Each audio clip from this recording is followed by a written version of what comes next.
Okay. Do do do do do. My throat.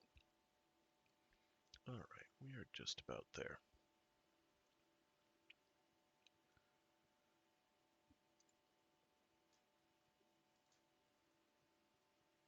Just about there.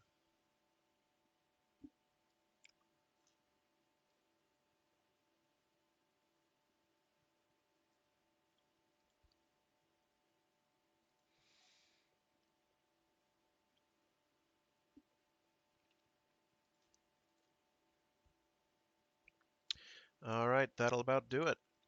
Okay.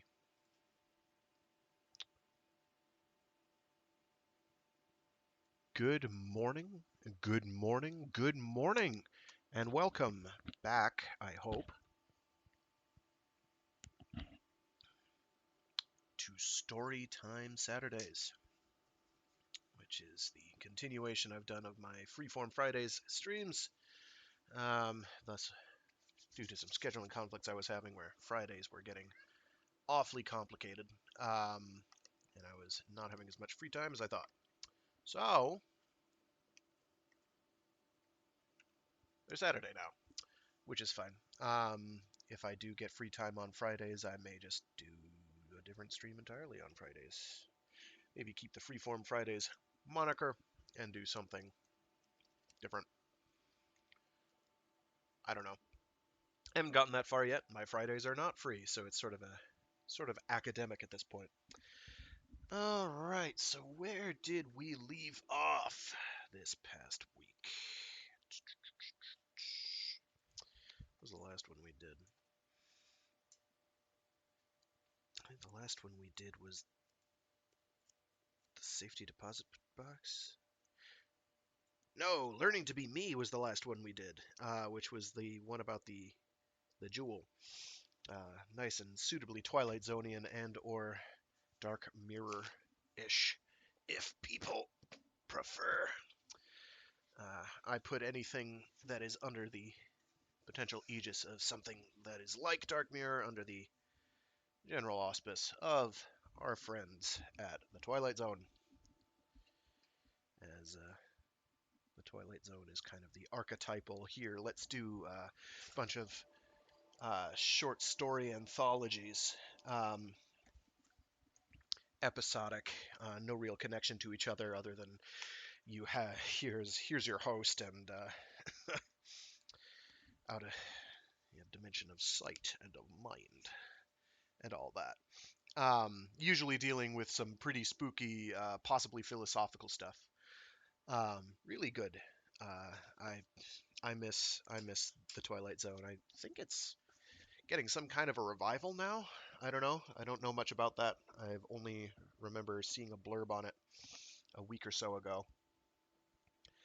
And it's on some streaming service I think that I do not get at the moment. So I don't know. It might be great. It might be terrible. I have no way of knowing at this time. For me, if it's not in black and white, it's not really the Twilight Zone, even when it was the Twilight Zone and it was in color. But that is me being excessively nitpicky. So, to the task at hand. I definitely will be getting through both the Moat and the story after it, which is called The Walk. The Walk kind of brings back some of the ideas brought up in the Axiomatic short story that is about changing how people think through use of technology. And I do mean outlook, and I mean very, very literally how people think and what they're thinking and what they think about things, which I think is a cool concept, if absolutely horrifying on many levels, in that it seems like one of those things that would be ripe for abuse. I will probably have to call it good at that, because I am waiting on a lengthy phone call, from someone that I don't normally talk to, and they'll probably be calling in the middle of the day. And I really do not want to leave people on the QT as the last one I read today, even though that's a short one, because that one is just, oh boy. There is Let's just say that the story that comes after it is called Into Darkness, and it has absolutely nothing on the cutie in terms of just, wow, that's dark. Uh, the cutie is pretty dark. I'm looking forward to that one, though. But what I'll probably do, what I might even do if I have time tomorrow, I'd rather not do that, though. We'll see. We'll see. Of course, then there's Appropriate Love, which is incredibly dark as well. They get very dark as the book goes on, and then um, and then the last one is moderately uplifting. Uh, it's a great short story collection. But yeah, we are on very much the home stretch.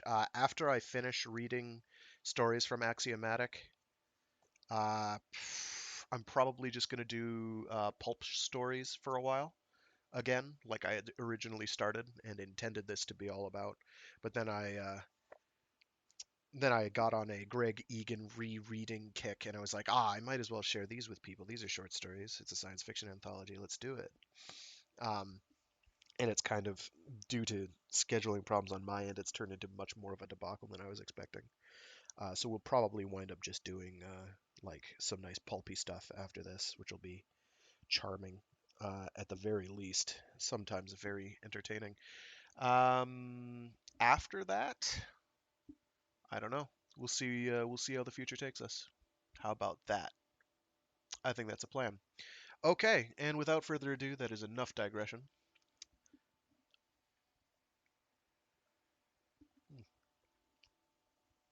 Wotar.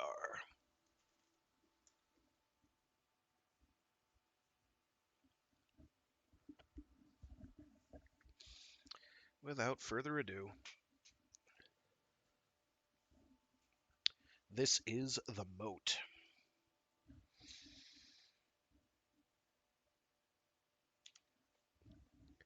The Moat by Greg Egan. I'm the first into the office, so I clean off the night's graffiti before clients start to arrive. It's not hard work. We've had all the external surfaces coated, so a scrubbing brush and warm water is all it takes. When I'm finished, I find I can scarcely remember what any of it said this time. I've reached the stage where I can stare at the slogans and insults without even reading them. All the petty intimidation is like that. It's a shock at first, but eventually it just fades into a kind of irritating static. Graffiti, phone calls, hate mail. We used to get megabytes of automated invective via email, but that, at least, turned out to be easily fixed. We installed the latest screening software and fed it a few samples of the kind of transmission we preferred not to receive. I don't know for certain who's coordinating all this aggravation, but it's not hard to guess. There's a group calling themselves Fortress Australia, who've started putting up posters on bus shelters, obscene caricatures of Melanesians portrayed as cannibals adorned with human bones, leering over cooking pots filled with screaming white babies.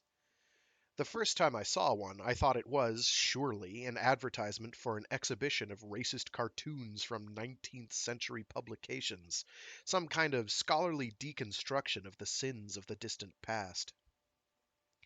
When I finally realized that I was looking at real, contemporary propaganda, I didn't know whether to feel sickened or heartened by the sheer crudity of the thing.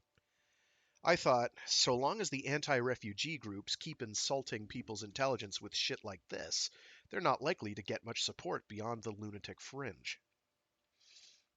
Some Pacific islands are losing their land slowly, year by year.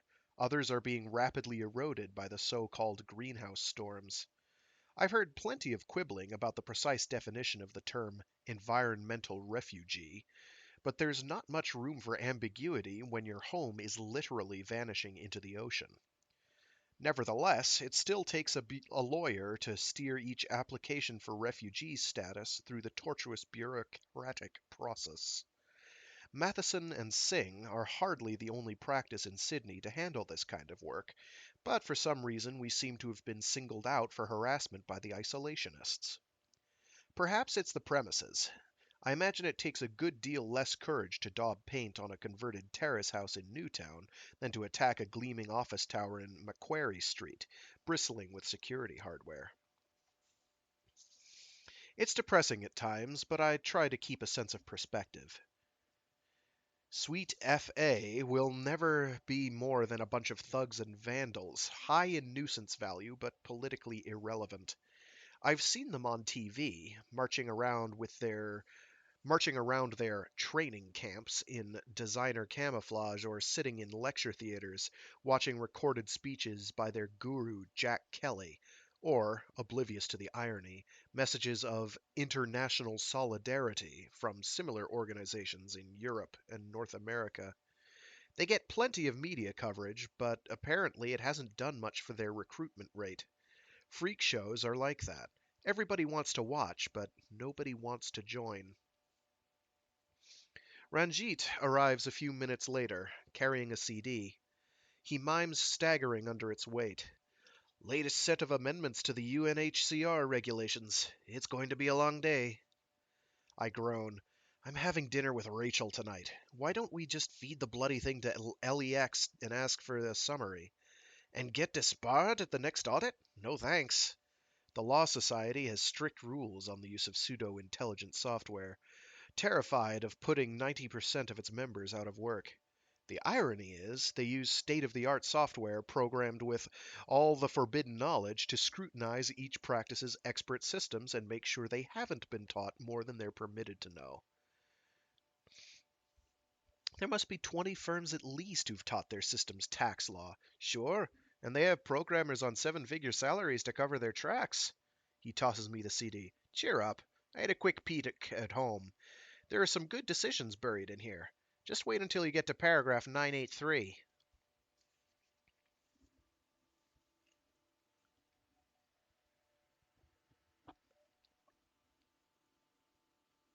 If I can interject there a little, that's actually pretty cute, that little bit there, because there is, in fact, a guy, I want to say in California, um, though maybe New York, I don't remember now, who actually has started a law practice with pretty much that very premise, which is to basically feed in all the documentation and legal terminology and forms that need to be observed in practicing law in the United States of America, and basically, as a computer, automate a large amount of the process. And apparently, he's quite successful at it. I don't know. I don't know much about it. I did read or watch an article on it a couple months ago. I thought it was pretty fascinating. In any case, digression over. Back now. I apologize. I saw the strangest thing at work today. Yeah? I feel queasy already. Rachel is a forensic pathologist. When she says strange, it's likely to mean that some corpse's liquefying flesh was a different color than usual. I was examining a vaginal swab from a woman who'd been raped early this morning, and oh, please. She scowls. What? You won't let me talk about autopsies. You won't let me talk about bloodstains. You're always telling me about your own boring work. I'm sorry. Go on. Just keep your voice down. I glance around the restaurant. Nobody seems to be staring yet, but I know from experience that there's something about discussions concerning genital secretions that seems to make the words carry further than other conversation. I was examining this swab. There were spermatozoa visible, and tests for other components of semen were positive, so there was no doubt whatsoever that this woman had had intercourse. I also found traces of serum proteins that didn't match her blood type. So far, just what you'd expect, okay? But when I did a DNA profile, the only genotype that showed up was the victim's. She looked at me pointedly, but the significance escapes me. Is that so unusual? You're always saying that things can go wrong with DNA tests. Samples get contaminated or degraded. She cuts me off impatiently. Yes, but we're not talking about some 3-week-old blood-stained knife. This sample was taken half an hour after the crime. It reached me for analysis a couple of hours later. I saw damaged sperm under the microscope. If I'd added the right nutrients, they would have started swimming before my eyes. That's not what I'd call degraded. Okay, you're the expert. I'll take your word for it. The sample wasn't degraded. Then what's the explanation? I don't know. I try to dredge up enough of the 2 week forensic science course I sat through 10 years ago, as a part of criminal law, to avoid making a complete fool of myself. Maybe the rapist just didn't have any of the genes you were looking for. Isn't the whole point that they're variable? She sighs. Variable in length? Restriction fragment length polymorphisms, RFLPs. They're not something that people simply have or don't have. They're long stretches of the same sequence, repeated over and over. It's the number of repeats, the length, that varies from person to person. Listen, it's very simple. You chop up the DNA with restriction enzymes and put the mixture of fragments onto an electrophoresis gel. The smaller the fragment, the faster it moves across the gel, so everything gets sorted out by size. Then you transfer the smeared out sample from the gel onto a membrane to fix it in place and add radioactive probes, little pieces of complementary DNA that will only bind to the fragments you're interested in. Make a contact photograph of the radiation to show where these probes have bound, and the pattern you get is a series of bands, one band for each different fragment length. Are you with me so far? More or less. Well, the pattern from the swab and the pattern from the sample of the woman's blood were completely identical. There were no extra bands from the rapist. I frown. Meaning what? His profile didn't show up in the test? Or it was the same as hers? What if he's a close relative? She shakes her head. For a start, the odds are pretty tiny that even a brother could have inherited exactly the same set of RFLPs. But on top of that, the serum protein differences virtually rule out a family member. Then what's the alternative? He has no profile? Is it absolutely certain that everyone has these sequences? I don't know. Couldn't there be some kind of rare mutation where they're missing completely? Hardly. We look at 10 different RFLPs. Everyone has 2 copies of each, one from each parent. The probability of anyone having 20 separate mutations? I get the picture. Okay, it's a mystery. So what do you do next? There must be other experiments you can try. She shrugs. We're only meant to do tests that are officially requested. I've reported the results, and nobody said drop everything and get some useful data out of that sample. There are no suspects in the case yet, anyway. Or at least we haven't been sent any samples to compare with the evidence. So the whole thing's academic, really. So after ear bashing me for 10 minutes, you're just going to forget about it? I don't believe that. Where's your scientific curiosity? She laughs. I don't have time for luxuries like that. We're a production line, not a research lab. Do you know how many samples we process a day? I can't do a post-mortem on every swab that doesn't give perfect textbook results. Our food arrives. Rachel attacks her meal with gusto. I pick at the edges of mine. Between mouthfuls, she says innocently, not during working hours, that is.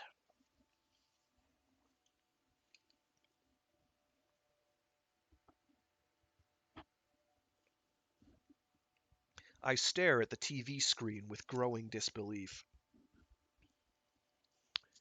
So you're saying that Australia's fragile ecology simply can't support any further population growth? Senator Margaret Alwick is the leader of the Green Alliance. Their slogan is One World, One Future. Or it was last time I voted for them. That's exactly right. Our cities are massively overcrowded, urban sprawl is encroaching on important habitats, new water supplies are getting harder to find. Of course, natural increase has to be reined in, too, but by far the greatest pressure is coming from immigration. Obviously, it's going to require some very complex policy initiatives, acting over decades to get our birth rate under control, whereas the influx of migrants is a factor which can be adjusted very rapidly. The legislation we're introducing will take full advantage of that flexibility. Take full advantage of that flexibility. What does that mean? Slam the doors and pull up the drawbridge? Many commenters have expressed surprise that the Greens have found themselves siding on this issue with some of the most extreme far-right groups. The senator scowls. Yes, but this comparison is fatuous. Our motives are entirely different. It's ecological destruction that's caused the refugee problem in the first place. Putting more strain on our own delicate environment would hardly be helping things in the long term, would it? We must safeguard what we have for the sake of our children. A subtitle flashes onto the screen. Feedback enabled. I hit the interact button on the remote control, hurriedly compose my thoughts, then speak into the microphone. But what do these people do now? Where do they go? Their environments are not just fragile or delicate, they're disaster areas. Wherever a refugee is coming from, you can bet it's a place where overpopulation is doing 1,000 times more damage than it is here. My words raced down fiber optic cables into the studio computer, along with those of a few 100,000 other viewers. In a second or two, all the questions received will be interpreted, standardized, assessed for relevance and legal implications, and then ranked by popularity. The Simulacrum reporter says, Well, Senator, it seems that the viewers have voted for a commercial break now, so thank you for your time. My pleasure. As she undresses, Rachel says, You haven't been forgetting your shots, have you? What? And risk of losing my glorious physique? One side effect of the contraceptive injections is increased muscle mass, although in truth it's barely noticeable. Just checking. She switches out the light and climbs into bed. We embrace. Her skin is cold as marble. She kisses me gently, then says, I don't feel like making love tonight, okay? Just hold me. Okay. She's silent for a while, then she says, I did some more tests on that sample last night. Yeah? I separated out some of the spermatozoa and tried to get a DNA profile from them, but the whole thing was blank except for some faint non-specific binding at the very start of the gel. It's as if the restriction enzymes hadn't even cut the DNA. Meaning what? I'm not sure yet. At first I thought maybe this guy's done some tampering, infected himself with an engineered virus which got into the stem cells in the bone marrow and the testis and chopped out all the sequences we use for profiling. Urk, isn't that rather extreme? Why not just use a condom? Well, yes, most rapists do, and it makes no sense in any case. If someone wanted to avoid identification, cutting out the sequences completely would be stupid. Far better to make random changes. That would muddy the water, screw up the tests, without being so obvious. But if a mutation's too improbable and deleting the sequences intentionally is stupid, what's left? I mean, the sequences are not there, are they? You've proved that. Hang on, there's more. I tried amplifying a gene with the polymerase chain reaction. A gene everybody has in common. In fact, a gene every organism on this planet back to yeast has in common. And? Nothing. Not a trace. My skin crawls, but I laugh. What are you trying to say? He's an alien? With human-looking sperm and human-looking blood proteins? I doubt it. What if the sperm were malformed somehow? I don't mean degraded by exposure, but abnormal to start with. Genetically damaged. Missing parts of chromosomes? They look perfectly healthy to me, and I've seen the chromosomes. They look normal too. Apart from the fact that they don't seem to contain any genes. None that I've looked for. That's a long way from none at all. She shrugs.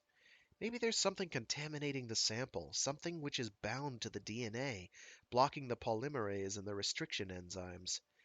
Why it's only affected by the rapist's DNA, I don't know, but different types of cells are permeable to different substances. It can't be ruled out. I laugh. After all this fuss, isn't that what I said in the first place? Contamination? She hesitates. I do have another theory, although I haven't been able to test it yet. I don't have the right reagents. Go on.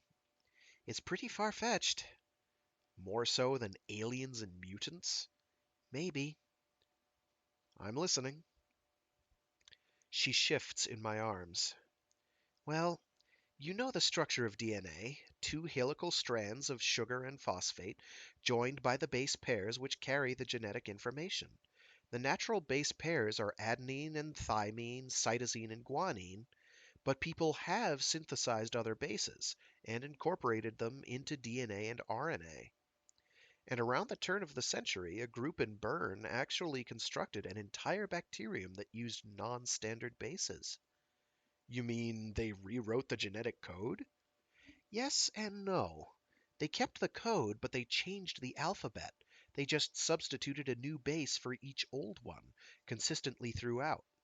The hard part wasn't making the non standard DNA. The hard part was adapting the rest of the cell to make sense of it. The ribosomes, where RNA gets translated into proteins, had to be redesigned, and they had to alter almost every enzyme that interacted with DNA or RNA. They also had to invent new ways for the cell to manufacture the new bases. And of course, all these changes had to be encoded in the genes. The whole point of the exercise was to circumvent fears about recombinant DNA techniques, because if these bacteria escaped, their genes could never cross and over into any wild strains. No natural organism could possibly make use of them. Anyway, the whole idea turned out to be uneconomical. There were cheaper ways to meet the new safety requirements, and there was just too much hard work involved in converting each new species of bacterium that the biotechnologists might have wanted to use. So, what are you getting at? Are you saying these bacteria are still around? The rapist has some mutant venereal disease which is screwing up your tests? No, no, forget the bacteria. But suppose someone went further. Suppose someone went on and did the same thing with multicellular organisms. Well, did they? Not openly. You think someone did this with animals in secret? And then what? Did it with humans? You think someone's raised human beings with this alternative DNA? I stare at her, horrified. That is the most obscene thing I have ever heard. Don't get all worked up. It's just a theory. But what would they be like? What would they live on? Could they eat normal food? Sure. All their proteins would be built from the same amino acids as ours. They'd have to synthesize the non standard bases from precursors in their food, but ordinary people have to synthesize the standard bases, so that's no big deal. If all the details had been worked out properly, if all the hormones and enzymes that bind to DNA had been appropriately modified, they wouldn't be sick or deformed in any way. They'd look perfectly normal. 90% of every cell in their body would be just the same as ours. But why do it in the first place? The bacteria were for a reason, but what conceivable advantage is there for a human being to have non standard DNA, besides screwing up forensic tests? I've thought of one thing. They'd be immune to viruses. All viruses. Why? Because a virus needs all the cellular machinery that works with normal DNA and RNA. Viruses would still be able to get into these people's cells, but once they were inside, they wouldn't be able to reproduce. With everything in the cell adapted to the new system, a virus made up of standard bases would just be a piece of meaningless junk. No virus that harms ordinary people could harm someone with non standard DNA. Okay, so these hypothetical tailor made children can't catch influenza or AIDS or herpes. So what? If someone was serious about wiping out viral diseases, they'd concentrate on methods that would work for everyone: cheaper drugs and vaccines. What use would this technology be in Zaire or Uganda? It's ludicrous. I mean, how many people do they think would want to have children this way, even if they could afford it?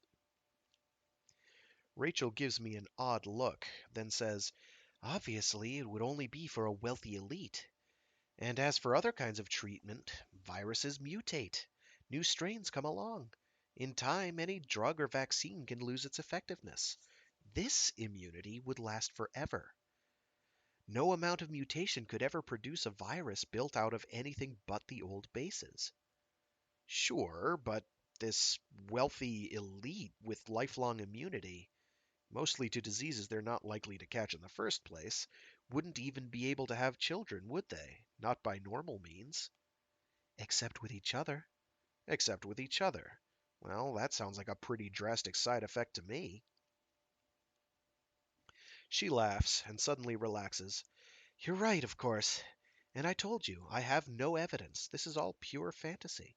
The reagents I need should arrive in a couple of days. Then I can test for the alternative bases and rule out the whole crazy idea once and for all.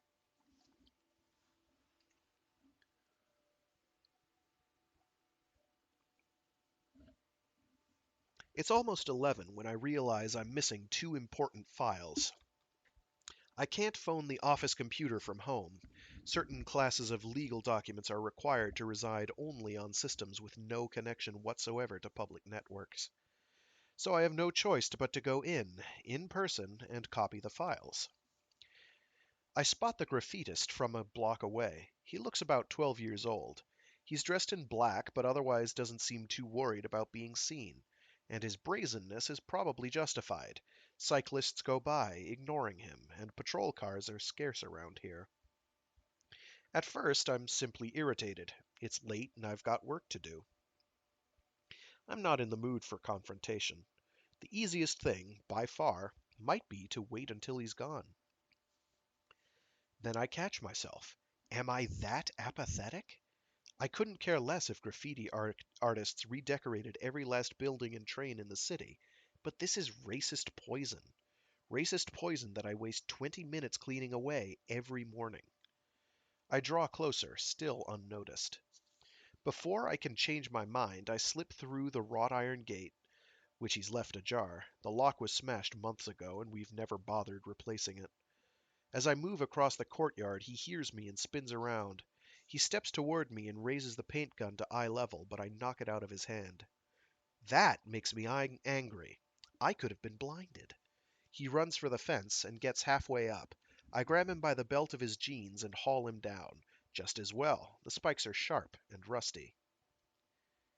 I let go of his belt and he turns around slowly, glaring at me, trying to look menacing but failing badly. Keep your fucking hands off me. You're not a cop.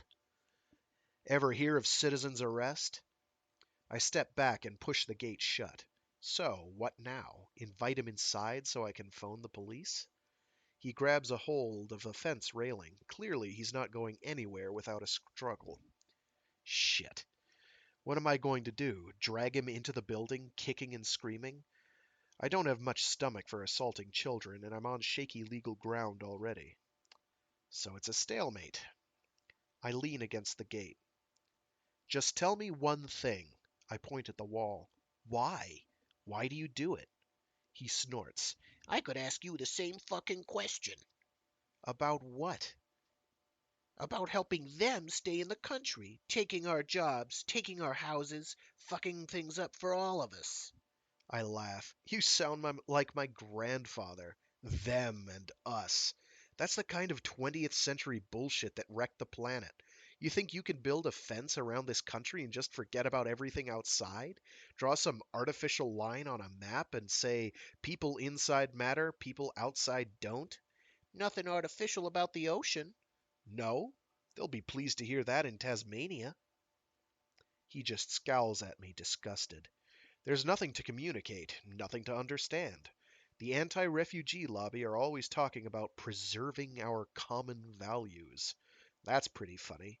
Here we are, two Anglo-Australians, probably born in the very same city, and our values couldn't be further apart if we'd come from different planets.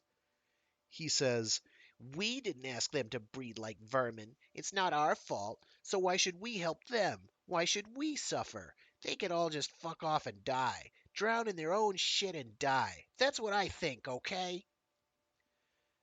I step away from the gate and let him pass. He crosses the street, then turns to yell obscenities.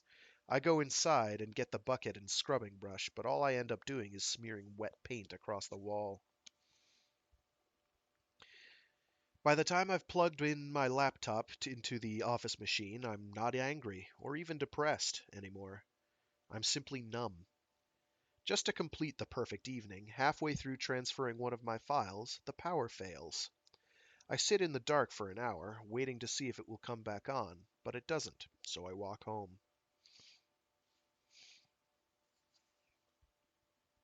Things are looking up, there's no doubt about it. The Alwick bill was defeated, and the Greens have a new leader, so there's hope for them yet.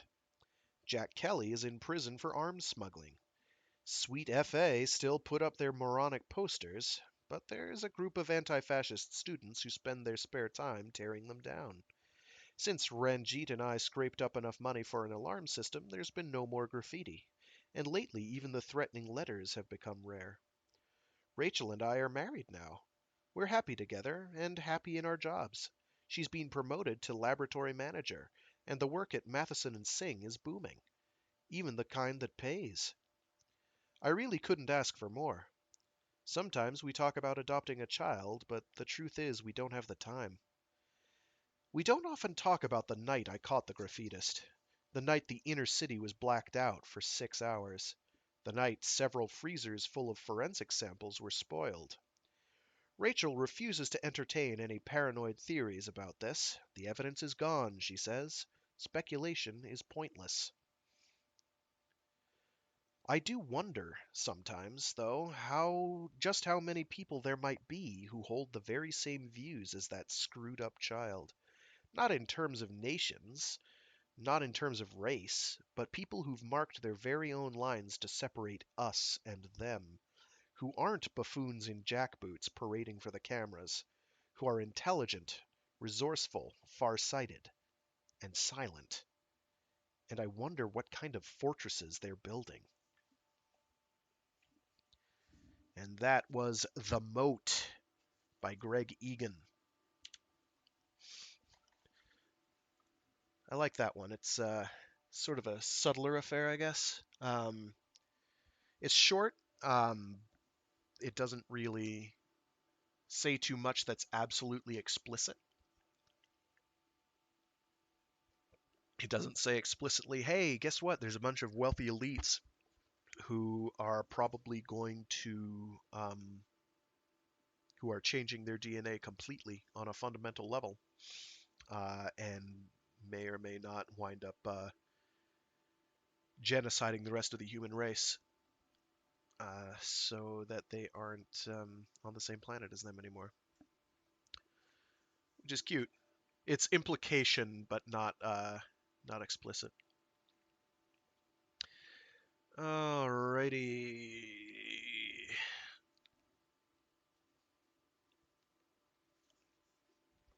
Here we go.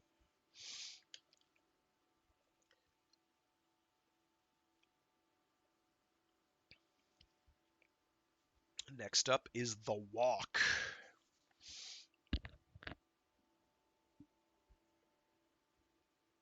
which is kind of like I intimated before, something of a continuation of some of the ideas brought up in the short story Axiomatic, which is that one where guy, uh, the guy's wife has been killed, and he wants justice. He wants to have the moral fortitude or the emotional fortitude to actually kill a guy. He wants to rewrite his views on death and murder, to kill the person who killed his wife.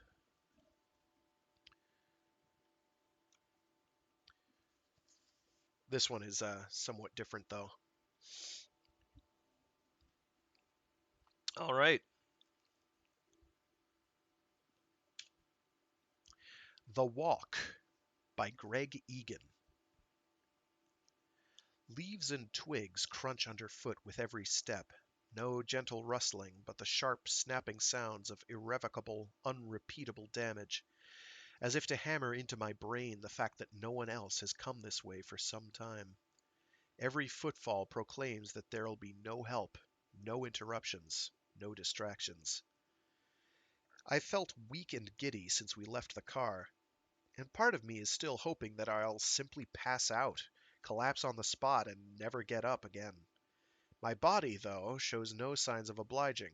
It stubbornly acts as if each step forward is the easiest thing in the world, as if its sense of balance is unimpaired, as if all the fatigue and nausea is entirely within my head.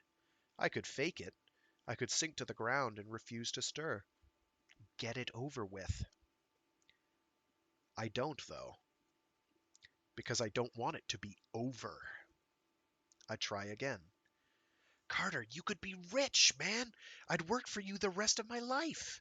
Good touch, that. My life, not your life. Makes it sound like a better deal. You know how much I made for Finn in 6 months? 500,000. Add it up. He doesn't reply. I stop walking and turn back to face him. He halts too, keeping his distance. Carter doesn't look much like an executioner. He must be close to 60, gray-haired, with a weathered, almost kindly face. He's still solidly built, but he looks like someone's once athletic grandfather, a boxer or a football player 40 years ago, now into vigorous gardening. He calmly waves me on with the gun.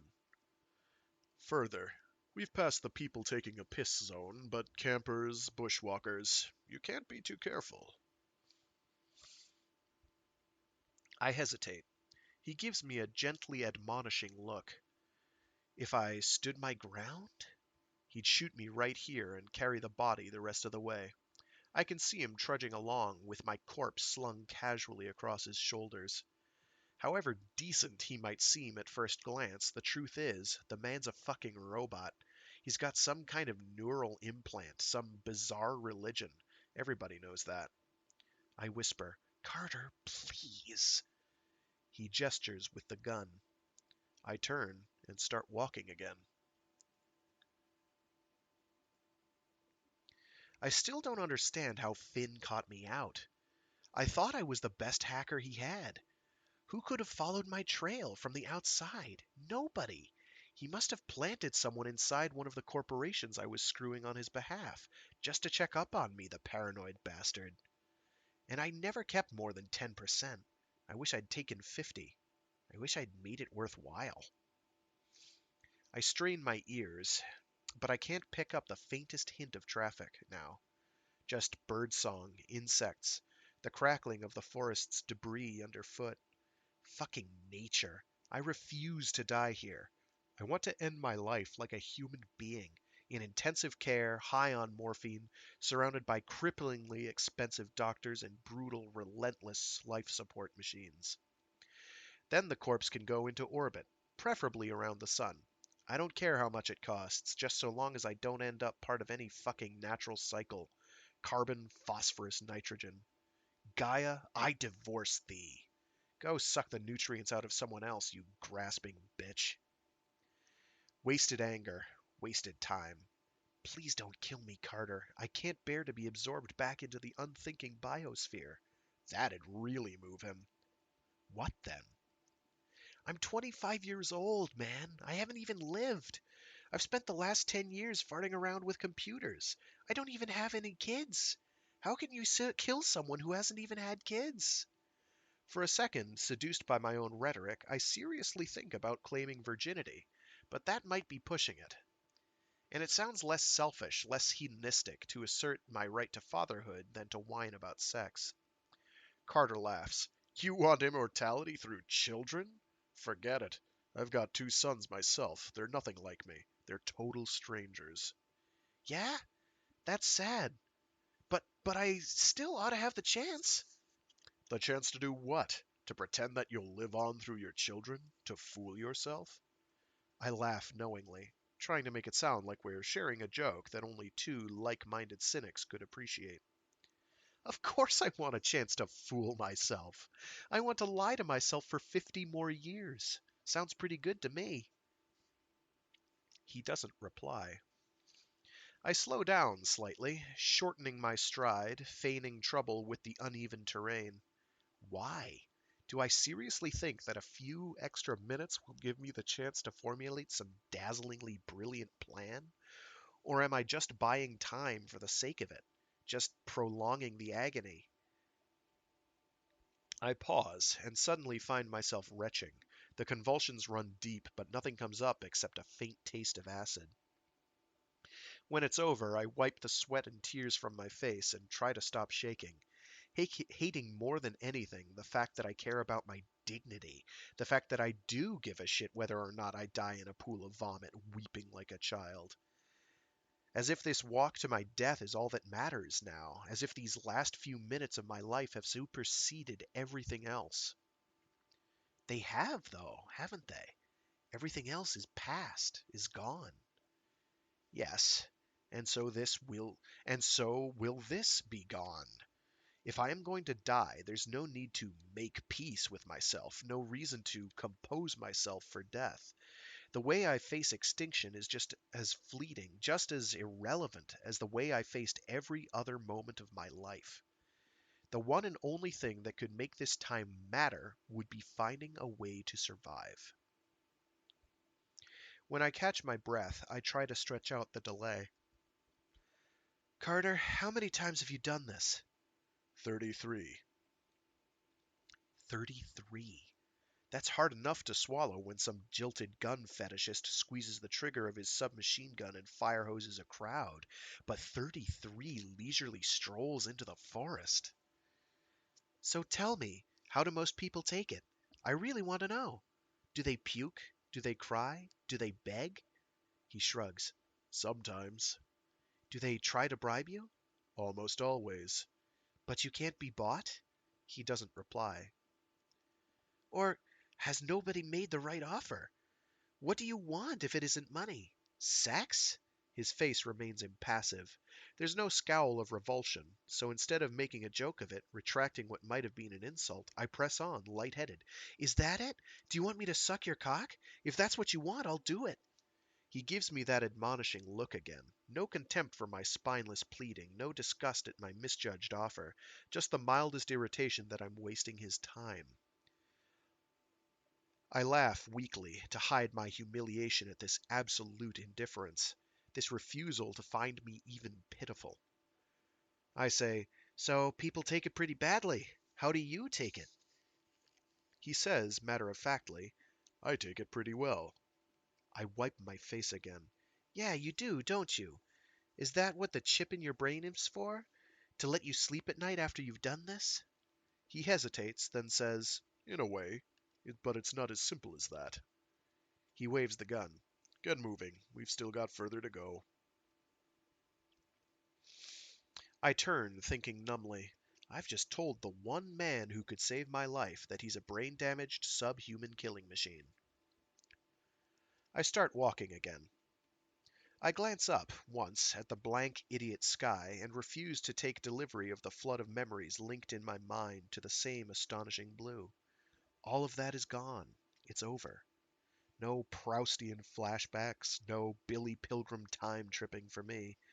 I have no need to flee into the past. I'm going to live into the future. I'm going to survive this. How?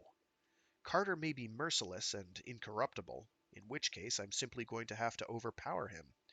I may have led a sedentary existence, but I'm less than half his age. That has to count for something. At the very least, I must be faster on my feet. Overpower him? Struggle with a loaded gun? Maybe I won't have to. Maybe I'll get a chance to run.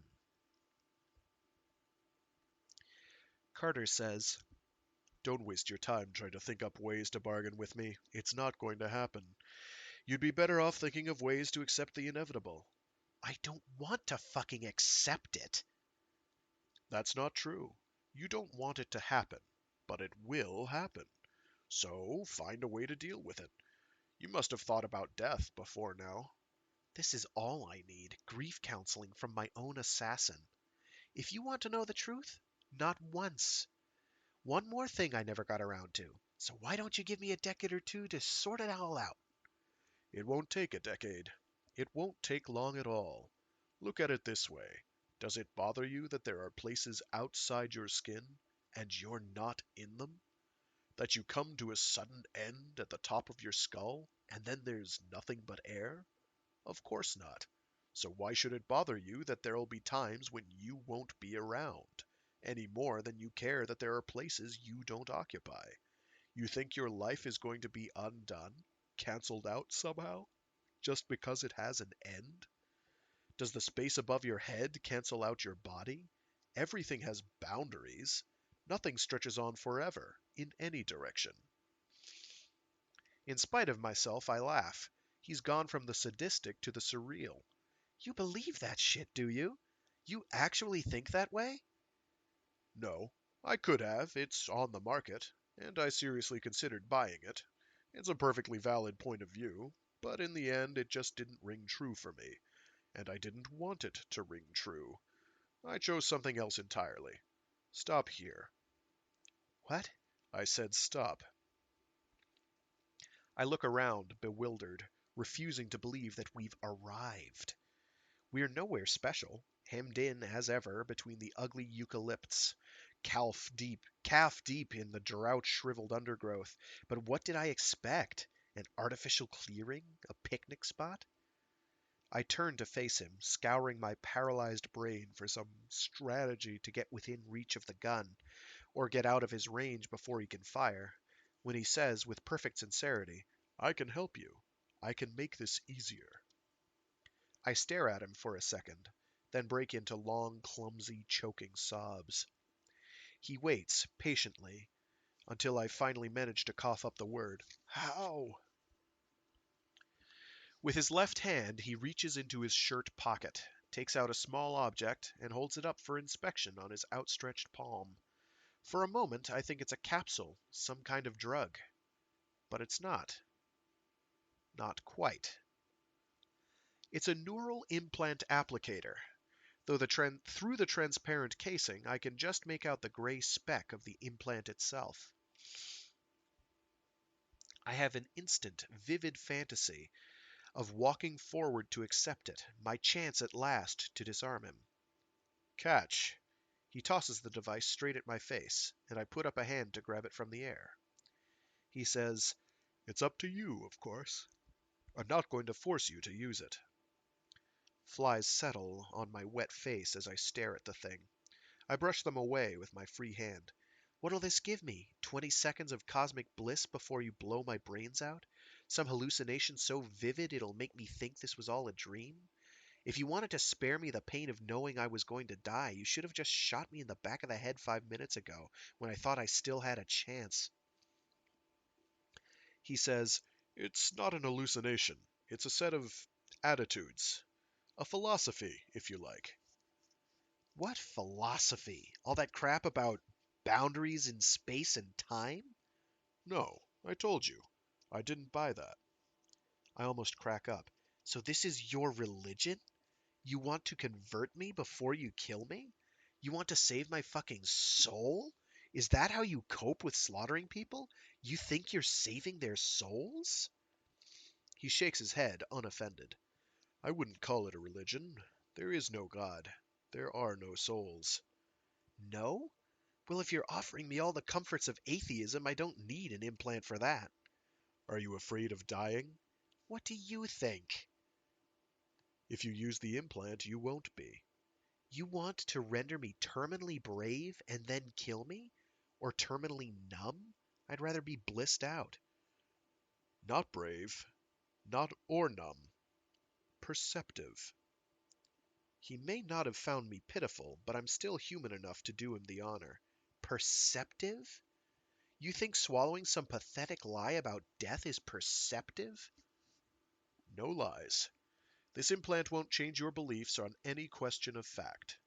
I don't believe in life after death, so whose life? What? When you die, will other people live on? For a moment, I just can't speak. I'm fighting for my life, and he's treating the whole thing like some abstract philosophical debate. I almost scream, "Stop playing with me, get it over with." But I don't want it to be over. And as long as I can keep him talking, there's still the chance that I can rush him, the chance of a distraction, the chance of some miraculous reprieve. I take a deep breath. Yes, other people will live on. Billions, perhaps hundreds of billions in the centuries to come. No shit. I've never believed that the universe would vanish when I died, but if you think that's some great consolation, how different can two humans be? I don't know. You're pretty fucking different. Out of all those hundreds of billions, don't you think there will be people who are just like you? What are you talking about now? Reincarnation? No. Statistics. There can be no reincarnation. There are no souls to be reborn.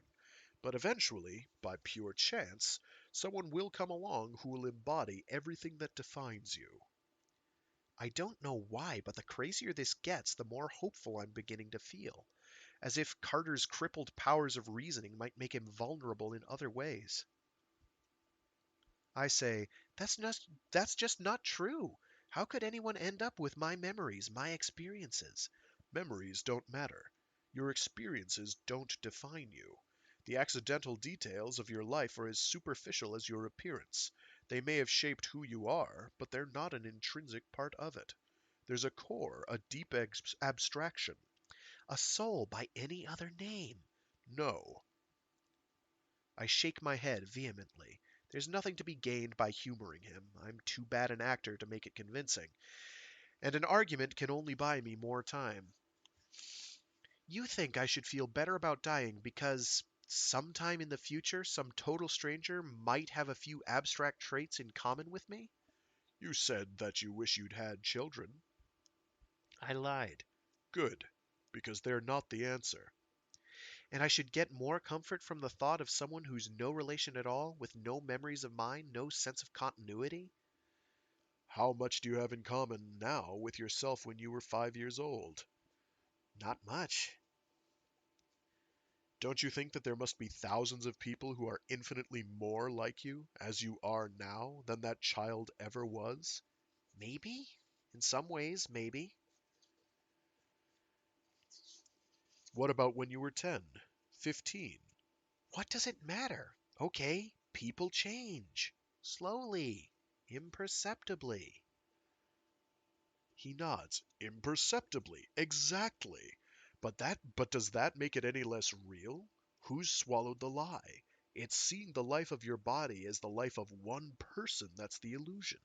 The idea that you are made up of all the events since your birth is nothing but a useful fiction. That's not a person. It's a composite, a mosaic. I shrug. Perhaps. It's still the closest thing to an identity that anyone can possess. But it isn't, and it distracts us from the truth. Carter is growing impassioned, but there's no hint of fanaticism in his demeanor. I almost wish he'd start ranting. But instead he continues, more calmly, more reasonably than ever. I'm not saying that memories make no difference. Of course they do. But there's a part of you that's independent of them, and that part will live again.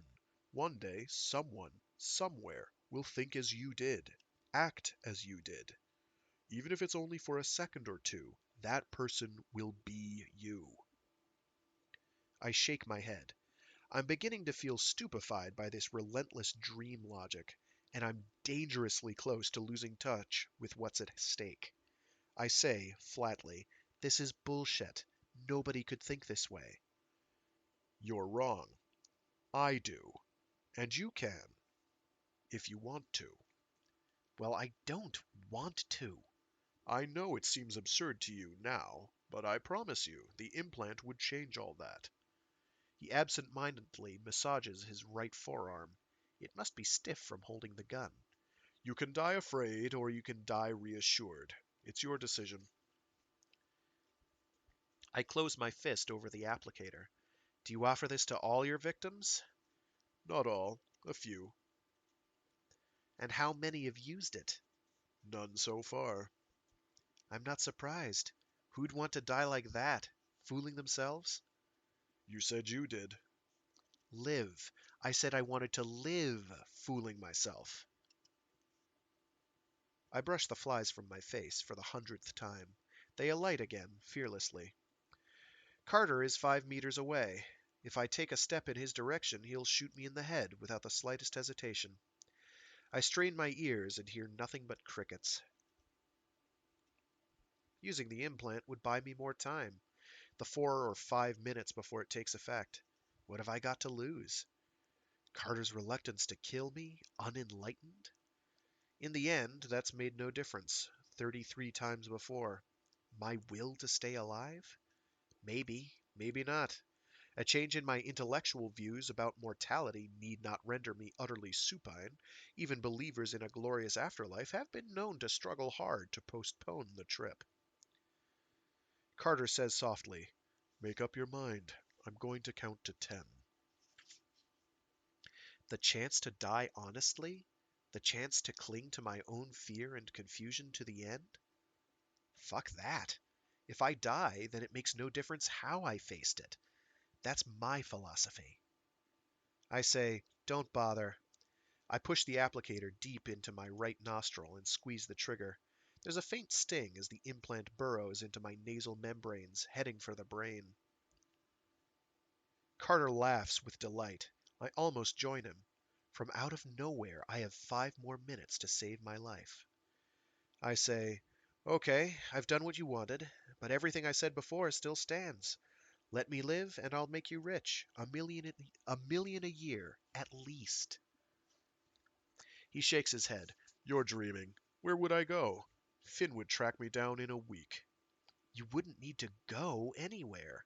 I'd skip the country, and I'd pay your money into an orbital account." "Yeah? Even if you did, what use would the money be to me? I couldn't risk spending it." Once you had enough, you could buy some security, buy some independence, start disentangling yourself from Finn." "No." He laughs again. "Why are you still looking for a way out? Don't you understand? There's no need." By now, the implant must have disgorged its nanomachines to build links between my brain and the tiny optical processor whose neural net embodies Carter's bizarre beliefs, short-circuiting my own attitudes, hardwiring his insanity into my brain. But no matter, I can always get it removed. That's the easiest thing in the world, if it's still what I want.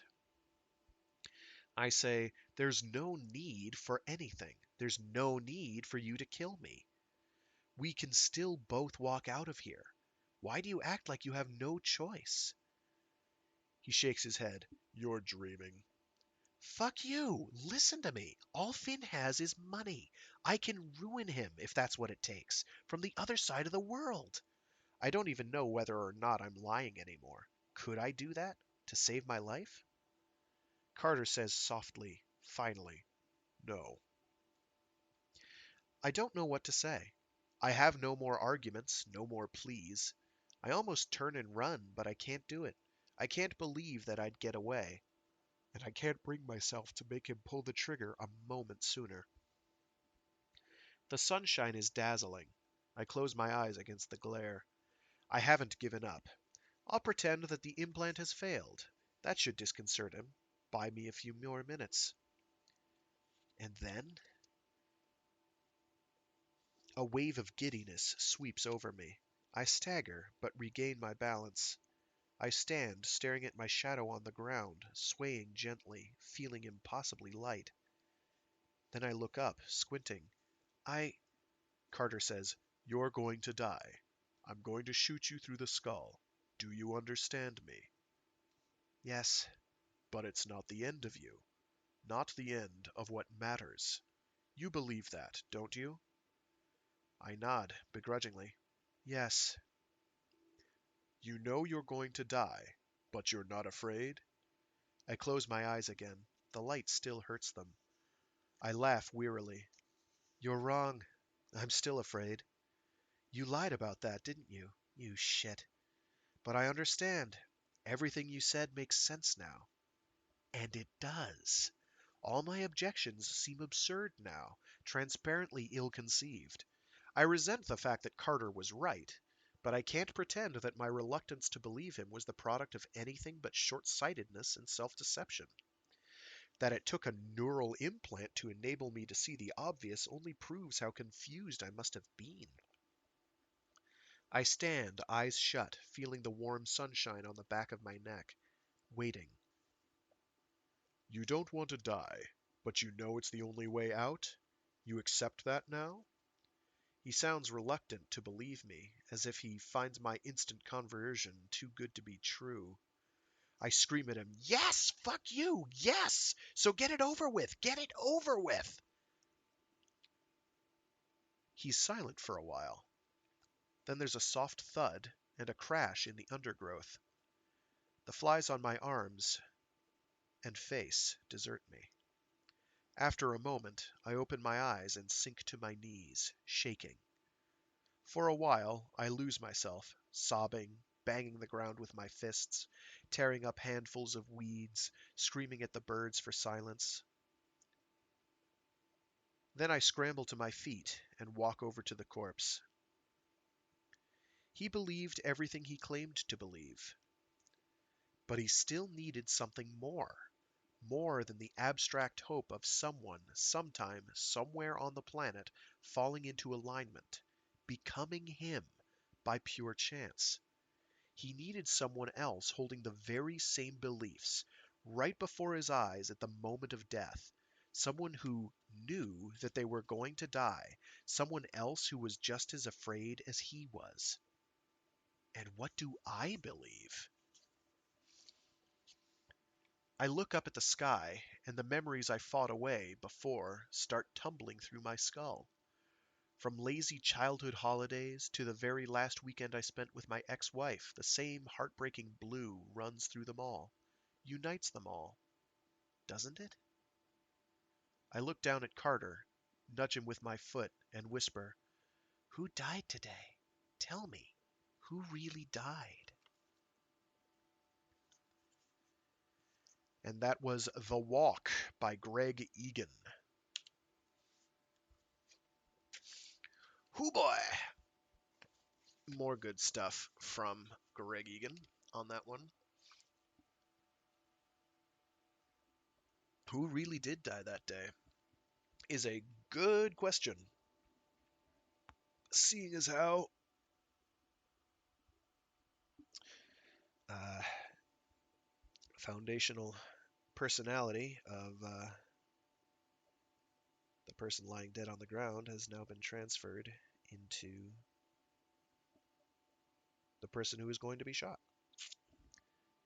Cool stuff, cool stuff, cool stuff. All right. Oh, hell with it. I can do the cutie. I can do the cutie. This one's dark, folks. Do not say that I did not warn you. There's no coming back from this one. Ah. Oh, the last two have been kind of dark too. Most of them are pretty dark.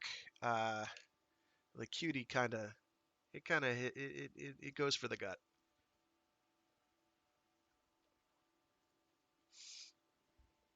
It's pretty messed up.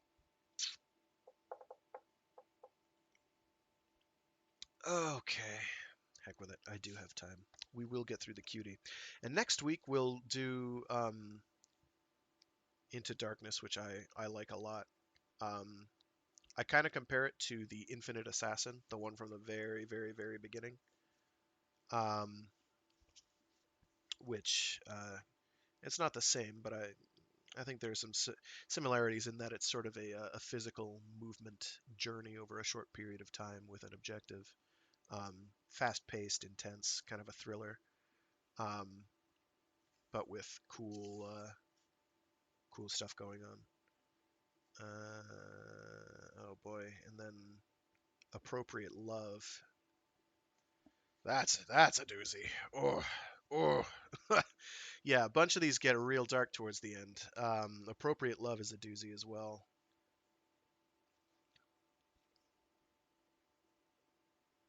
And then there's the Moral Virologist after that. And then I think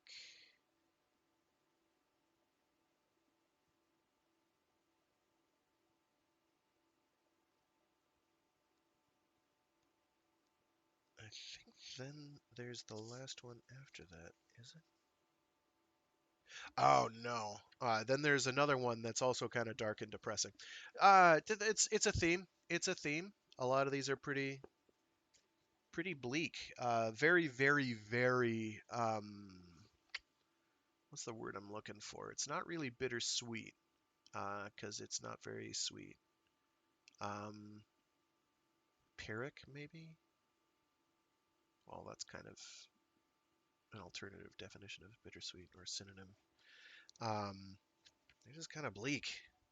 Like people set out to do something and they maybe accomplish it, but it's oh yeah, I guess that would be Pyrrhic. That would be a Pyrrhic victory. Um, just very consequences. There are consequences to actions. Yes, consequences to actions, which we will learn about in the cutie to an extent, and that'll get reinforced rather heavily in another one later. Okay, I'm gonna take another drink of water.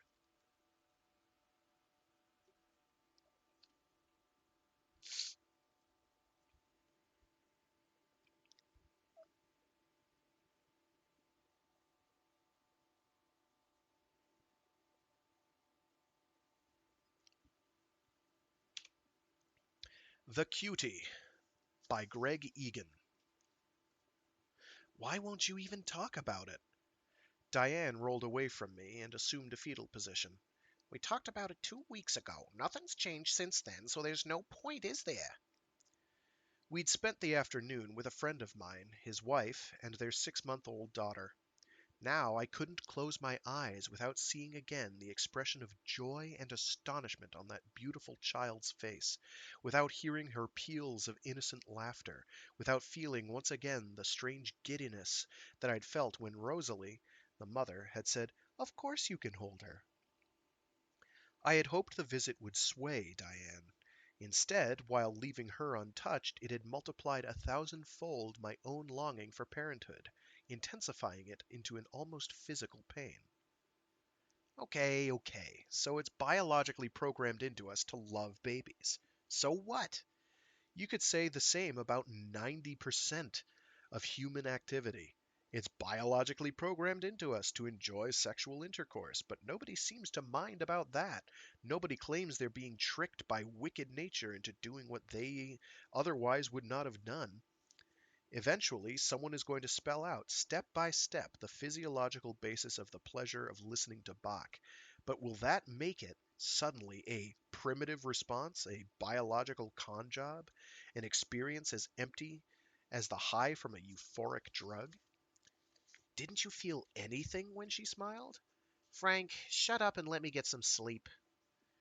If we have a baby, I'll look after her. I'll take 6 months off work and look after her.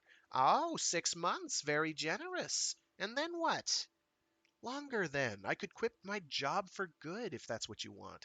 And live on what? I'm not supporting you for the rest of your life. Shit. I suppose you'll want to get married then, won't you? All right, I won't quit my job. We can put her in childcare when she's old enough. Why are you so set against it? Millions of people are having children every day. It's such an ordinary thing. Why do you keep manufacturing all these obstacles? Because I do not want a child. Understand? Simple as that. I stared up at the dark ceiling for a while, before saying with a not quite even voice, I could carry it, you know. It's perfectly safe these days. There have been thousands of successful male pregnancies. They could take the placenta and embryo from you after a couple of weeks and attach it to the outer wall of my bowel. You're sick. They can even do the fertilization and the development in vitro if necessary. Then all you'd have to do is donate the egg. I don't want a child. Carried by you, carried by me, adopted, bought, stolen, whatever. Now shut up and let me sleep. When I arrived home the next evening, the flat was dark, quiet, and empty. Diane had moved out. The note said she'd gone to stay with her sister. It wasn't just the baby thing, of course. Everything about me had begun to irritate her lately. I sat in the kitchen drinking, wondering if there was any way of persuading her to come back. I knew that I was selfish. Without a constant conscious effort, I tended to ignore what other people felt, and I never seemed to be able to sustain that effort for long enough. But I did try, didn't I? What more could she expect? When I was very drunk, I phoned her sister, who wouldn't even put her on. I hung up and looked around for something I could break, but then all my energy vanished and I lay down right there on the floor. I tried to cry, but nothing happened, so I went to sleep instead. The thing about biological drives is we're so easily able to fool them, so skilled at satisfying our bodies while frustrating the evolutionary reasons for the actions that give us pleasure. Food with no nutritional value can be made to look and taste wonderful. Sex that can't cause pregnancy is every bit as good regardless. In the past, I suppose a pet was the only way to substitute for a child. That's what I should have done. I should have bought a cat. A fortnight after Diane left me, I bought the Cutie Kit by EFT from Taiwan. Well, when I say from Taiwan, I mean the first three digits of the EFT code symbolize Taiwan. Sometimes that means something real, geographically speaking, but usually it doesn't. Most of these small companies have no physical premises. They consist of nothing but a few megabytes of data, manipulated by generic software running on the international trade network. A customer phones their local node, specifies the company and the product code, and if their bank balance or their credit rating checks out, orders are placed with various component manufacturers, shipping agents, and automated assembly firms. The company itself moves nothing but electrons. What I really mean is, I bought a cheap copy. A pirate, a clone, a look-alike, a bootleg version, call it what you will. Of course, I felt a little guilty and a bit of a miser, but who can afford to pay 5 times as much for the genuine, made in El Salvador, USA product? Yes, it's ripping off the people who developed the product, who spent all that time and money on R&D, but what do they expect when they charge so much? Why should I have to pay for the cocaine habits of a bunch of Californian speculators who had a lucky hunch 10 years ago about a certain biotechnology corporation? Better that my money goes to some 15-year-old trade hacker in Taiwan or Hong Kong or Manila who's doing it all so that his brothers and sisters won't have to screw rich tourists to stay alive. See what fine motives I had? The cutie has a venerable ancestry. Remember the Cabbage Patch doll? Birth certificate provided, birth defects optional. The trouble was, the things just lay there, and lifelike robotics for a doll are simply too expensive to be practical. Remember the video baby? The computer crib? Perfect realism, so long as you didn't want to reach through the glass and cuddle the child. Of course I didn't want a cutie. I wanted a real child. But how? I was 34 years old at the end of one more failed relationship. What were my choices? I could start searching again for a woman who A. wanted to have children, B. hadn't yet done so, and C. could tolerate living with a shit like me for more than a couple of years. I could try to ignore or suppress my unreasonable desire to be a father. Intellectually, whatever that means, I had no need for a child. Indeed, I could easily think of half a dozen impeccable arguments against accepting such a burden.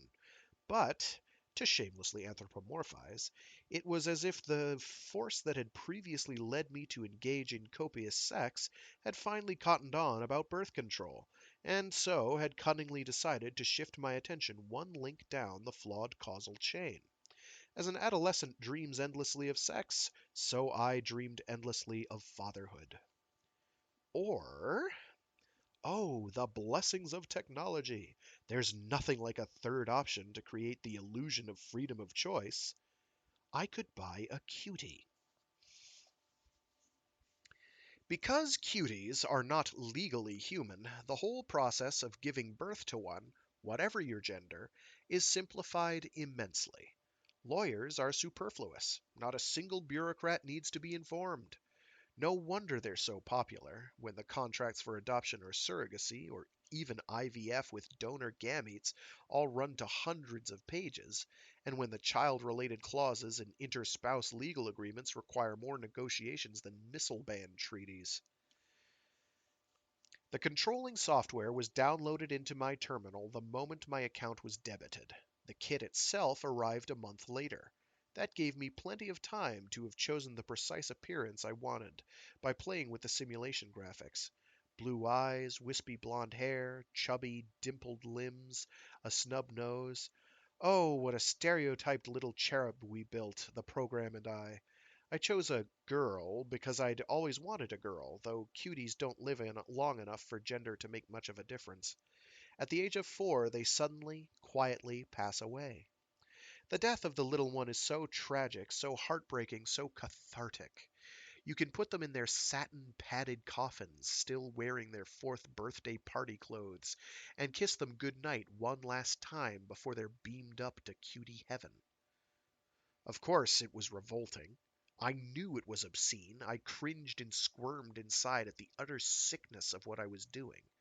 But it was possible, and I find the possible so hard to resist. What's more, it was legal, it was simple, it was even cheap. So I went ahead, step by step, watching myself, fascinated, wondering when I'd change my mind, when I'd come to my senses and call it all off. Although cuties originate from human germ cells, the DNA is manipulated extensively before fertilization takes place.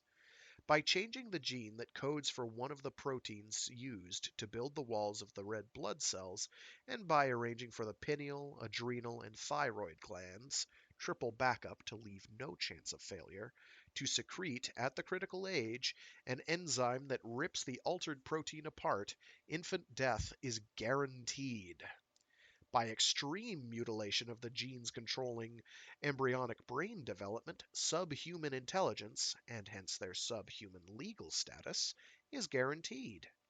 Cuties can smile and coo, gurgle and giggle, and babble and dribble, cry and kick and moan, but at their peak they're far stupider than the average puppy. Monkeys easily put them to shame. Goldfish outperform them in certain, carefully chosen, intelligence tests. They never learn to walk properly or to feed themselves unaided. Understanding speech, let alone using it, is out of the question. In short, cuties are perfect for people who want all the heart-melting charms of a baby, but who do not want the prospect of a surly 6-year-old, or rebellious teenagers, or middle-aged vultures who will sit by their parents' deathbeds thinking of nothing but the reading of the will. Pirate copy or not, the process was certainly streamlined. All I had to do was hook up the black box to my terminal, switch it on, leave it running for a few days while various enzymes and utility viruses were tailor made, then ejaculate into Tube A. Tube A featured a convincingly pseudo-vaginal design and realistically scented inner coating, but I have to confess that despite my lack of conceptual difficulties with this stage, it took me a ludicrous 40 minutes to complete it. No matter who I remembered, no matter what I imagined, some part of my brain kept exercising a power of veto. But I read somewhere that a clever researcher has discovered that dogs with their brains removed can still go through the mechanics of copulation. The spinal cord, evidently, is all that's required. Well, in the end, my spinal cord came good, and the terminal flashed up with sarcastic, "Well done." I should I should have put my fist through it. I should have chopped up the black box with an axe and run around the room screaming nonsense poems. I should have bought a cat. It's good to have things to regret, though, isn't it? I'm sure it's an essential part of being human. 3 days later, I had to lie beside the black box and let it place a fierce claw on my belly. Impregnation was painless, though, despite the threatening appearance of the robot appendage. A patch of skin and muscle was locally anesthetized, and then a quickly plunging needle delivered a pre-packaged biological complex, shielded by a chorion specially designed for the abnormal environment of my abdominal cavity. And it was done. I was pregnant.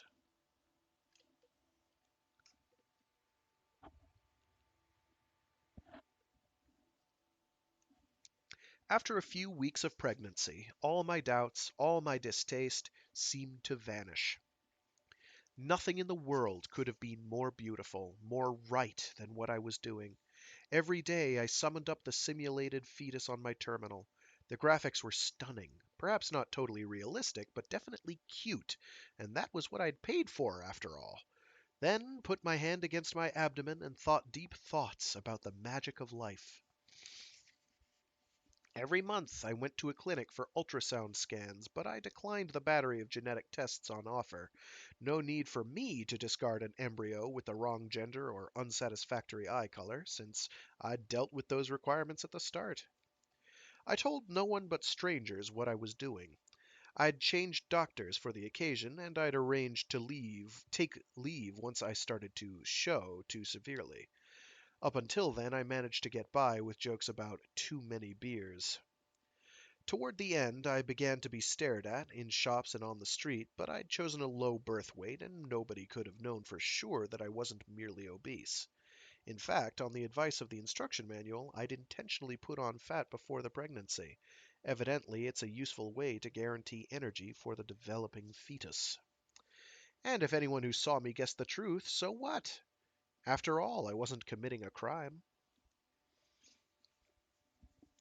During the day, once I was off work, I watched television and read books on childcare, and arranged and rearranged the cot and toys in the corner of my room. I'm not sure when I chose the name, Angel. I never changed my mind about it, though.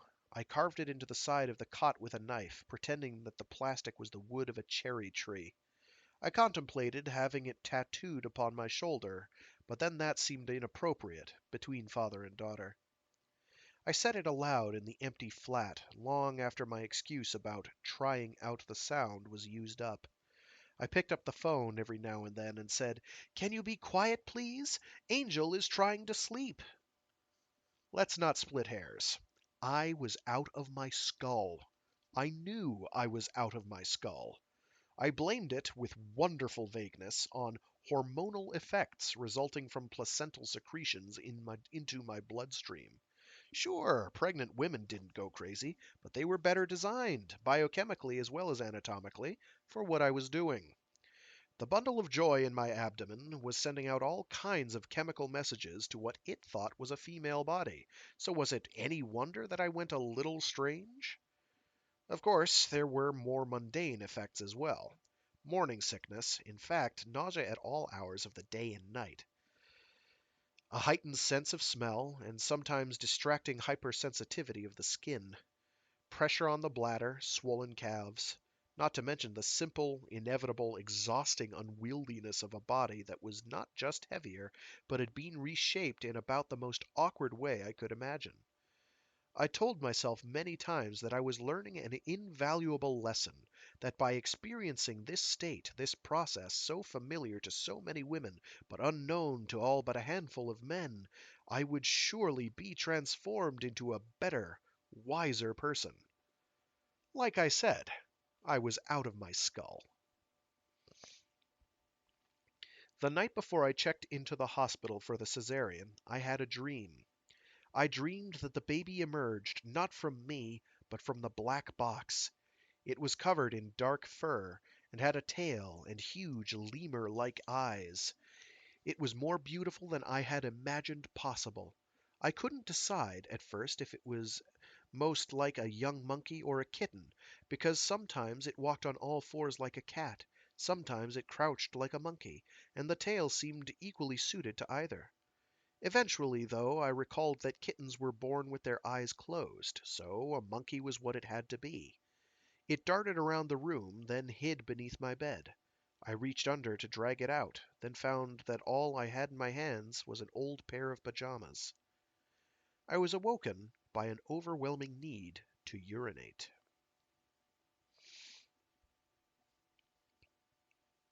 The hospital staff dealt with me without a single joke. Well, I suppose I was paying enough not to be mocked. I had a private room, as far from the maternity ward as possible. 10 years ago, perhaps, my story would have been leaked to the media, and cameramen and reporters would have set up camp outside my door.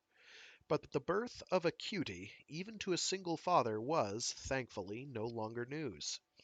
Some 100,000 cuties had already lived and died, so I was no trail-blazing pioneer. No paper would offer me 10 years' wages for the bizarre and shocking story of my life. No TV stations would bid for the right to zoom in on my tears at the primetime funeral of my sweet subhuman child. The permutations of reproductive technology had been milked dry of controversy. Researchers would have to come up with a quantum leap in strangeness if they wanted to regain the front page. No doubt they were working on it. The whole thing was done under general anesthetic.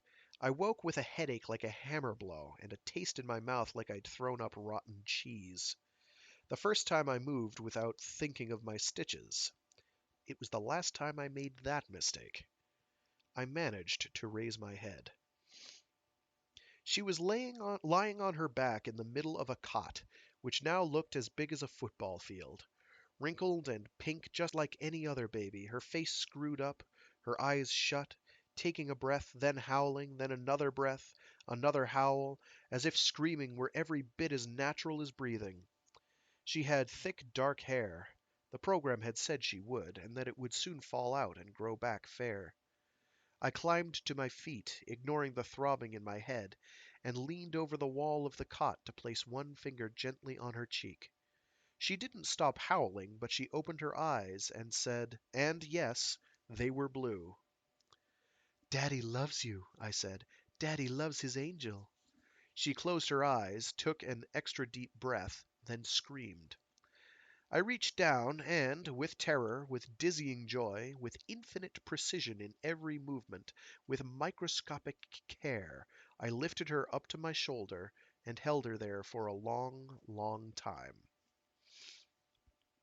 2 days later, they sent us home.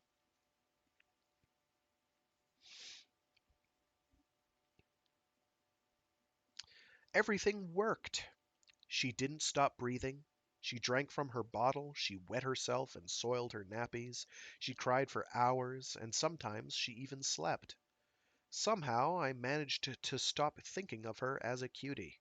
I threw out the black box, its task completed. I sat and watched her watch the glittering mobile I'd suspended over her cot. I watched her learning to follow movements with her eyes when I set it swinging and twisting and tinkling. I watched her trying to lift her hands toward it, trying to lift her whole body toward it, grunting with frustration, but sometimes cooing with enchantment. Then I'd rush up and lean over her and kiss her on the nose and make her giggle and say, again and again, "Daddy loves you, yes I do." I quit my job when my holiday entitlement ran out. I had enough saved to live frugally for years, and I couldn't face the prospect of leaving Angel with anybody else. I took her shopping, and everyone in the supermarket succumbed to her beauty and charm. I ached to show her to my parents, but they would have asked too many questions. I cut myself off from my friends, letting no one into the flat, and refusing all invitations. I didn't need a job. I didn't need friends. I didn't need anyone or anything but Angel. I was so happy and proud the first time she reached out and gripped my finger when I waved it in front of her face. She tried to pull it into her mouth. I resisted, teasing her, freeing my finger and moving it far away, then suddenly offering it again. She laughed at this, as if she knew with utter certainty that in the end I would give up the struggle, and let her put it briefly into her gummy mouth. And when that happened, and the taste proved uninteresting, she pushed my hand away with surprising strength, giggling all the while. According to the development schedule, she was months ahead, being able to do that at her age. "You little smarty," I said, talking much too close to her face. She grabbed my nose, then exploded with glee, kicking the mattress, making a cooing noise I'd never heard before. A beautiful, delicate sequence of tones, each note sliding into the next, almost like a kind of bird song. I photographed her weekly, filling album after album. I bought her new clothes before she'd outgrown the old ones, and new toys before she'd even touched the ones I'd bought her a week before. "Travel will broaden your mind," I said, each time we prepared for an outing. Once she was out of the pram and into the stroller, seated and able to look at more of the world than the sky, her astonishment and curiosity were sources of endless delight for me. A passing dog would have her bouncing with joy, a pigeon on the footpath was cause for vocal celebration, and cars that were too loud earned angry frowns from Angel that left me helpless with laughter, to see her tiny face so expressive of contempt. It was only when I sat for too long watching her sleeping, listening too closely to her steady breathing, that a whisper in my head would try to remind me of her predetermined death. I shouted it down, silently screaming back nonsense, obscenities, meaningless abuse. Or sometimes I would quietly sing or hum a lullaby, and if Angel stirred at the sound I made, I would take that as a sign of victory, as certain proof that the evil voice was lying. Yet at the very same time, in a sense, I wasn't fooling myself for a minute. I knew she would die when the time came, as 100,000 others had died before her. And I knew that the only way to accept that was by doublethink, by expecting her death while pretending it would never really come, and by treating her exactly like a real human child, while knowing all along that she was nothing more than an adorable pet, a monkey, a puppy, a goldfish. Have you ever done something so wrong that it dragged your whole life down into a choking black swamp in a sunless land of nightmares? Have you ever made a choice so foolish that it canceled out in one blow every good, everything good you might have ever done? It made void every memory of happiness, made everything in the world that was beautiful ugly, turned every last trace of self respect into the certain knowledge that you should never have been born? I have. I bought a cheap copy of the Cutie Kit. I should have bought a cat. Cats aren't permitted in my building, but I should have bought one anyway. I've known people with cats. I like cats. Cats have strong personalities. A cat would have been a companion I could have given attention and affection to without fueling my obsession. If I'd tried dressing it up in baby clothes and feeding it from a bottle, it would have scratched me to pieces and then shriveled my dignity with a withering stare of disdain. I bought Angel a new set of beads one day, an abacus-like arrangement in 10 shiny colors, to be suspended above her in her cot. She laughed and clapped as I installed it, her eyes glistening with mischief and delight. Mischief and delight?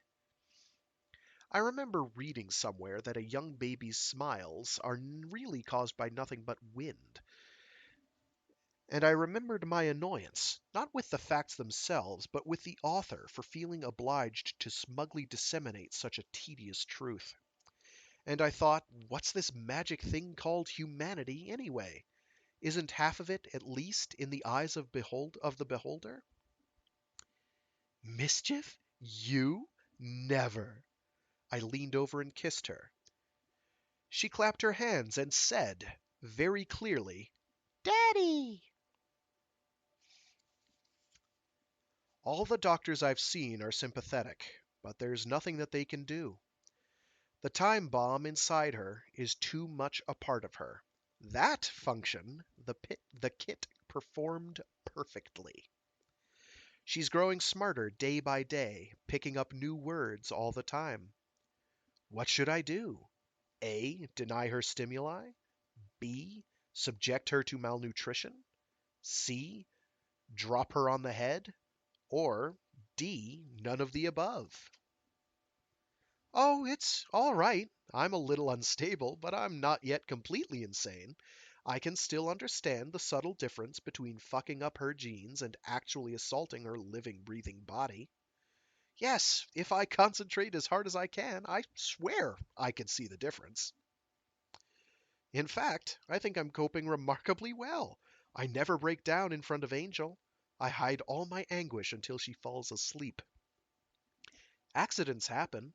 Nobody's perfect. Her death will be quick and painless. Children die around the world all the time. See?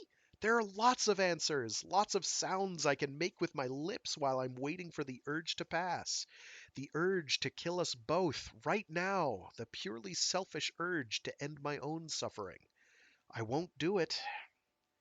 The doctors and all their tests might still be wrong. There might still be a miracle that can save her. I have to keep living without daring to hope. And if she does die, then I will follow her.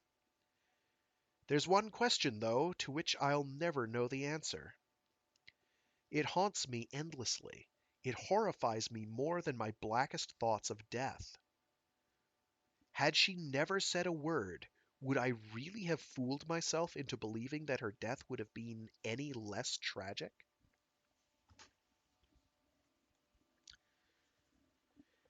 And that was The Cutie by Greg Egan.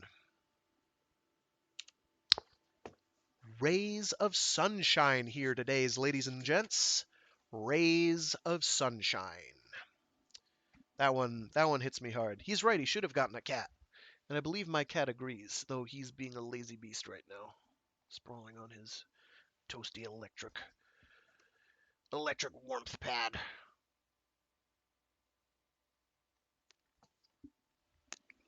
Being a snooze. Yeah, okay. So I'm gonna call it good at that on that real happy note, and next week we'll have Into Darkness, which is a bit of a thriller, probably Appropriate Love as well, which is also depressing, but for different reasons. And maybe The Moral Virologist, which is lighter hearted, but not, you know, I don't want to fool anyone into thinking that somehow it won't be in many ways depressing, but it's, I guess, ironic. It's an ironic kind of humor in that one. So thanks for tuning in. If you tuned in, if you didn't tune in, you should. Um, my commandments mean nothing. I can tell already. Um, hope people are catching these at some point. If not, I'm going to keep doing them anyway. You can't stop me. Uh, unless you're the ones behind all my scheduling changes lately. Ooh, in which case, you have near godlike power, and I am impressed. Um, well, thanks for tuning in, and see you next week. I do still have my Mecha Mondays stream, um, where I'll be either playing more Another Centuries Episode 2, or I might do Garrison Archangel, because there's a patch for that that either just came out or is coming out very shortly. That's going to add a whole bunch of new gimmicks and gizmos and systems into the game, which will be really fucking cool. Pardon my French. Um, and then, of course, Warframe Wednesdays, where I'll do Warframey things. All right. Have a great day, and thanks for tuning in.